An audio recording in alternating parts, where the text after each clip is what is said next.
এই দৃশ্যটি আমরা বাচ্চাদের জন্য আঁকবো, আপনি নিজে শিখে অন্যদেরকেও শেখাতে পারেন। দেখুন, প্রথমে আমরা একটা সাদা কাগজের চতুর্পাশে বর্ডার করা, এখানে আমরা কি করব, একটা পাহাড় আঁকবো। এখান থেকে ধরে দেখুন এরকম ত্রিভুজের মতো করে একটা পাহাড় আঁকলাম। এরপর এখান থেকে আরেকটা পাহাড় আঁকলাম, আবার এখান থেকে এভাবে করে আরেকটা পাহাড় আঁকলাম।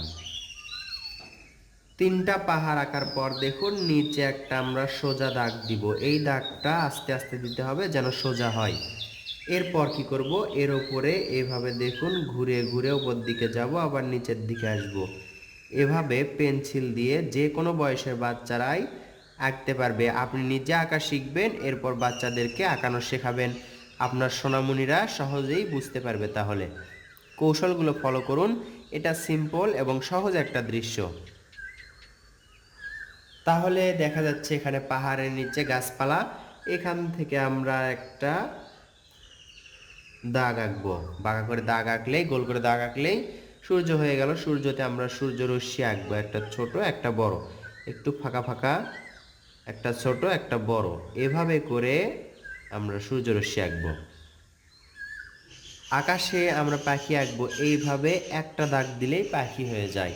এখান থেকে দেখুন এই তো পাখি, এখান থেকে এই তো পাখি, তিনটা পাখি খোলা আকাশে উড়ে যাচ্ছে। এরপর দেখুন এখানে ধরলাম, এটা কিন্তু মাঝামাঝি, এখান থেকে এইভাবে এইভাবে একটু ভাঁজ করে নিচের দিকে টানলাম। তাহলে কি হলো, এটা হচ্ছে নদীর পার হলো।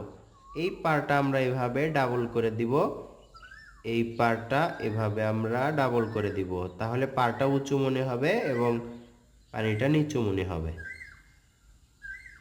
এই যে পার, এখানে আমরা ঘর আঁকবো, সরি এখানে একটা গাছ আঁকবো। ঘর আঁকলেও হবে, গাছ আঁকলেও হবে।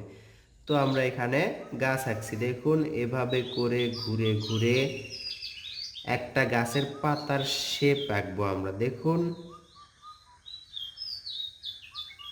এটা হচ্ছে গাছের পাতার শেপ, উপর দিকে একটু চোকার মতো হবে। এই তো, এটা আঁকার পর নিচের দিকে এই তো একটা ভি আঁকলাম, ইংরেজি অক্ষর ভি।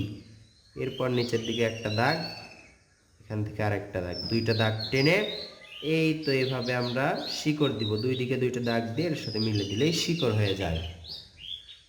নৌকাটা অনেকের কাছে কঠিন মনে হতে পারে। দেখুন এভাবে করে একটা ভাঁজ দাগ করে, এরপর এখানে এভাবে, এখান থেকে এভাবে এই যে এখানে নিয়ে এসে এভাবে ঢেউ দিলেই একটা নৌকা হয়ে গেল। এরপর এটা আমরা আবার ডাবল করব, ডাবল করে এটার সাথে লেগে দিব। নৌকা পানির মধ্যে ভাসছে, এখান থেকে একটা দড়ি এভাবে এখানে নিয়ে আসব এবং একটা খুঁটির সাথে এভাবে বেঁধে দিব। নিচে আরেকটু ঢেউ আঁকা যায়। তো বন্ধুরা, অল্প সময়ে ছোট্ট বাচ্চাদের জন্য আঁকা সহজ এই দৃশ্যটি আপনাদের কেমন লাগলো কমেন্ট করে জানাবেন। লাইক কমেন্ট শেয়ার করতে ভুলবেন না। দেখা হবে ইনশাআল্লাহ নতুন ভিডিওতে। আসসালামু আলাইকুম।